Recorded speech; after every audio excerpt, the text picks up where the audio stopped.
Hey George, Robin, how's it going? good. How you doing? Doing good. Starting to get some beautiful weather out. Get some sunlight, some fresh air. Yes, spring. Yay. Yay. I'm very, very excited to see all things blooming is very nice. Um, Definitely, it's that time of year that you start getting re-energized. So definitely feeling it in full effect right now. yep, re-energize, clean your closets, right? All the winter clothes out, all the spring, summer clothes in. Yeah, I don't have too much space, so I usually just stuff my winter stuff under my bed. And then when summertime comes, take out the shorts. But I'll keep that between you and I, George. I will not tell anybody. awesome, But awesome. it's interesting that we're talking. I didn't think about this before we started, but it is the time of year, right, where we shed clothes, right? No more big winter coats covering us up, where we wear sleeveless clothes, shorts, all these things. So it makes me think about today's topic, which is I know we've been talking in this area for our last couple of podcasts. So today we're going to be talking about body shaming and its relationship to mental health. So I thought, if it's okay with you, George, that I would start out by just giving a very small definition of what body shaming is. So it involves humiliating someone by making an inappropriate or negative comment about their body shape, their body size, or focusing on a particular body part. Um, and this is not just, I don't want anybody out there to think this is only for people that are of a maybe fuller proportion, but also for people that have a less proportion. Are nobody's excluded, it seems, especially with social media. It's running rampant on social media, as we know. We hear this over and over and over again. We hear famous people like Selena Gomez, right, talking about her experience and what she did. But I think it's also, since we work with mental health all the time, I think it's really important that we look at the direct relationship that body shaming can have on somebody's mental health or their mental well-being. So eating disorders, really common. Body dysmorphia, when somebody looks in the mirror and they don't see what everybody else sees, they see a totally different body than what is in reality their body. Excessive exercising, certainly anxiety and depression. It can also be a trauma trigger, and also physical health issues, right? The amount of stress and worry that can be related to that. Body shaming, worrying about what other people think, all these people saying all these things, targeting you in or a person in such a fashion is very, very distressing. And use clinical language, and I promise it'll be the last time I use that, is can be very emotional dysregulating, right? It really challenges a person's sense of self. I'm super, super excited, Robin. Speaking about this subject is something that, I haven't dealt with firsthand personally, but the last couple of episodes with some of the knowledge and guests that we've had, it's really opened up my eyes to a different world that I didn't know affected so many people. And today we have the pleasure of having Millie Joseph. Millie, she's one of our care coordination leads at Soho MD, does a great job at her duties here at the practice. But one of the great things, that I love about this company and just in general, people in general, people have such diverse backgrounds and they've experienced so many different things. So not only is Millie a great professional in her a job here at Soho, she also has a lot of experience with modeling in the past.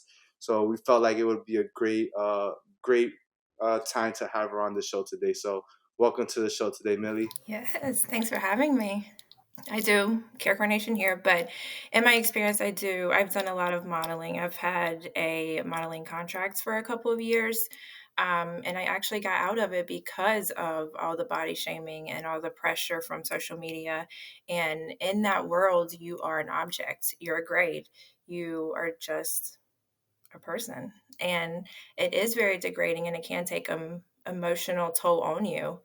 Um, so yeah, I got out of it when someone told me I was too fat for a job, and I was like, that's not okay. Like I'm going days without eating, and like, I'm looking at the mirror like not seeing, like you were saying, not seeing what everybody else was saying.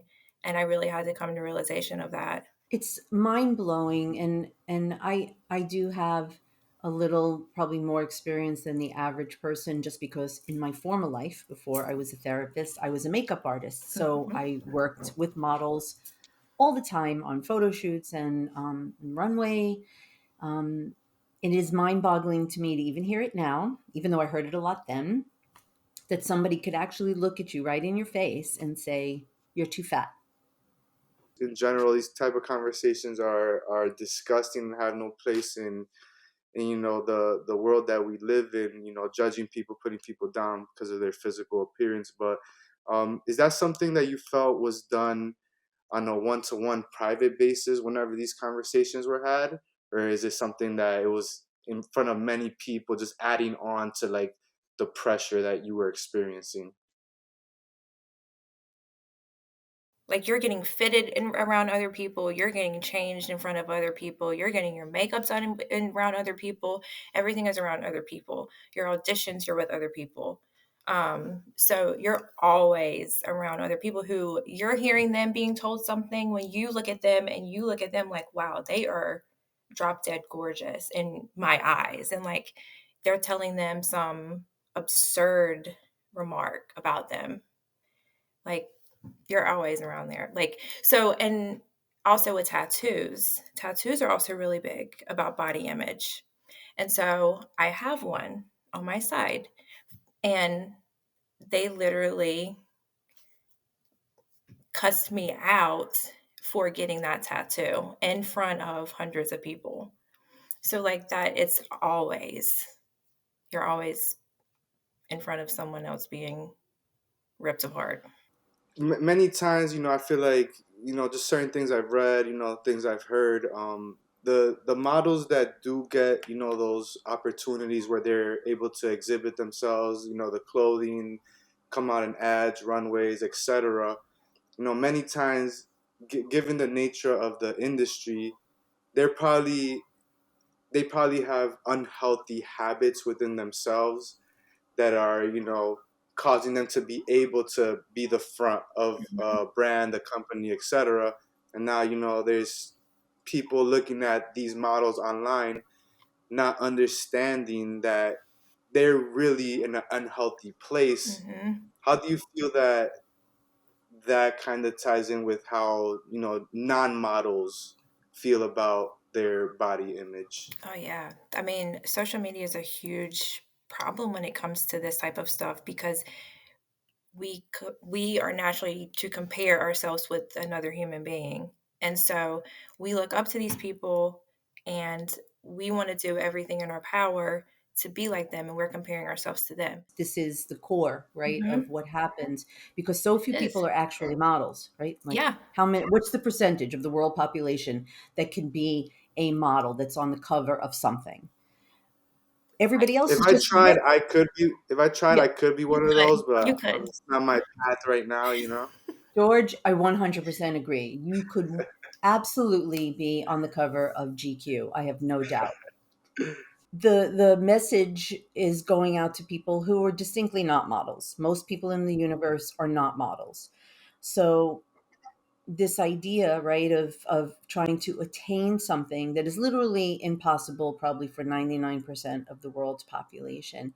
Um, so the like you said, right, people make comparisons and they go to extreme measures, which is I don't know if you're talking about eating disorders, but people who withhold, restrict foods, right, like I'm going to eat a piece of lettuce today and that's all I'm going to have, right, because they're trying to become something. Hmm. And just like I was saying, like I would even go half a day without eating. I would go a day without eating when I had a show coming up because I really did not want to hear them saying, you are too bloated, you are too fat, you are too anything, or you can't wear this, you're too fat for that, or you're not what I was looking for that. So you've stated that you had comments made by agents. Was there ever times where you had your peers, your peer models, engage in this sort of body shaming towards other models? Is that something that's also prevalent in the industry? You will always have one in every crowd, of course. Normally, girls, we stick together, so we will always lift each other up. But there's always one mean girl in a crowd. So, yeah, you'll have one. Got it. So I feel like this is you guys are such a close knit community. You guys have each other's backs.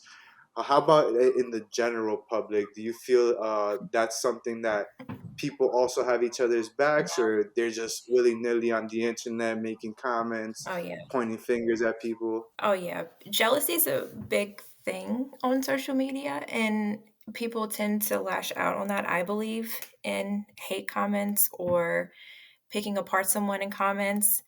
That is real, and girls are really mean in that aspect of breaking other females down in social media. And what are some of the things that you feel because ultimately you left the industry, you know, what are some of the things you felt that you were able to do to disassociate from the negative thinking, all the comments, in order to give yourself some more mental health peace? Yeah, self-love.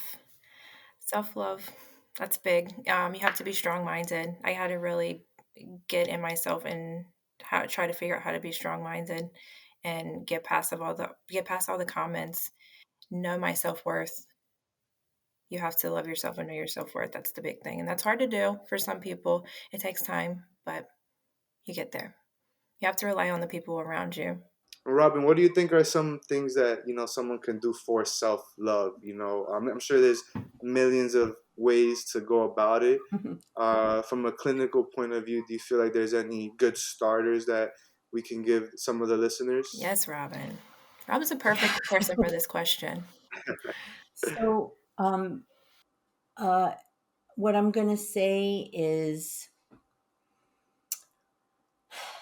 probably the most not popular thing. And I know when I talk to my patients about it, whether it's regarding this or something else, I think it's a good idea to take a technology detox is a perfect place to start. It is a very hard sell, but if somebody can do it just limited, right? Mhm. Not like forever, Mhm. but just so that they can maybe see the benefits that they gain from just not maybe even being 1 week Mhm. on any kind of social media.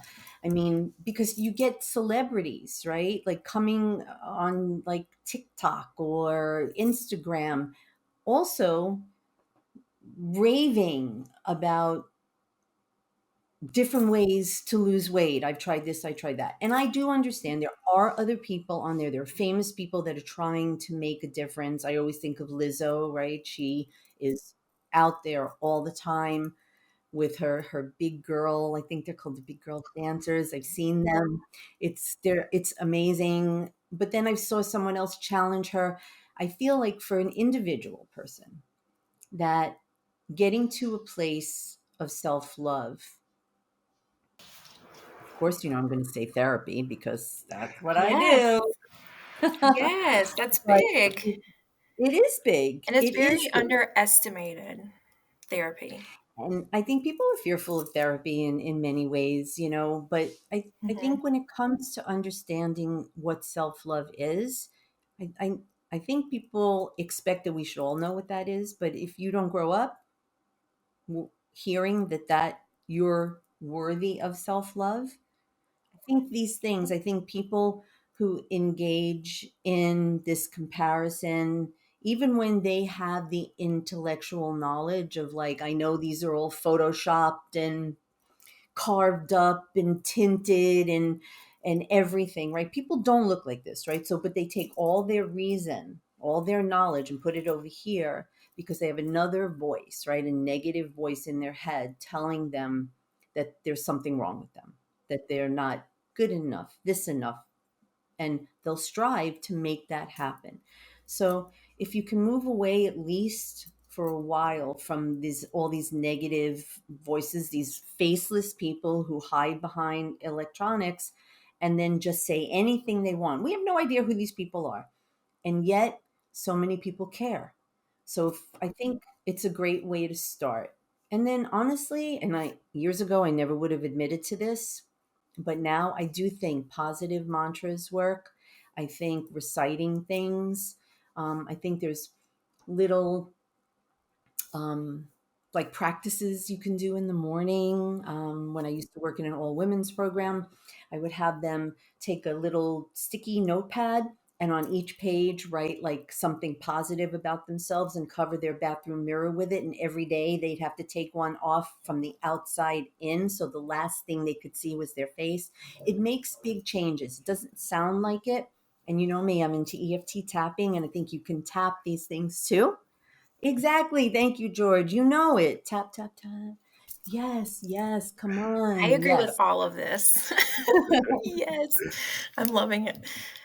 Yeah. People need to know about this, and they don't. And it's so big. And one thing, one advice I would get, Robin, that's great advice, and Millie also. One thing in regards to social media, I feel like is, be conscious of the things that you're liking, commenting on, because the algorithms that some of these platforms have are ridiculously great, and it's like a double-edged sword. It can be great and terrible, because if you start getting into a certain place in TikTok or Instagram, it's just gonna keep feeding you all this type of content. So I feel like, being conscious of the algorithm you're getting fed to from your social media platforms, and consciously search certain things on that platform, so it's not just TikTok feeding you, you're also feeding it with what you want from it. Like one of the biggest social media stars, Selena Gomez, has been in the news recently, or social media speaking about, she's been getting shamed a lot. She's herself, she feels healthy, and she stated something in regards that she rather be healthy and take care of herself rather than to care about the opinions of other people. So if you're able to get some of your algorithm into some content like this, I feel like will also be very helpful for people on how they portray an image of themselves. I agree. George, I'm so with you. And I know it was really great. I watched that. I don't usually, but I did see the Selena Gomez's last um, posting, admitting to many things and also her lupus and the medications, changing her face, her weight. But regardless, it is a great idea to put your own information out there. So it looks like we're at the end of our show, and I just want to say thank you so much, Millie, for joining us and joining our conversation about body shaming and being willing to share your experiences. I really appreciate it. Yes, thank you guys for having me. Awesome. Thanks, Millie. And thanks to all the listeners. Make sure to comment, like, subscribe, and we'll see you guys next episode.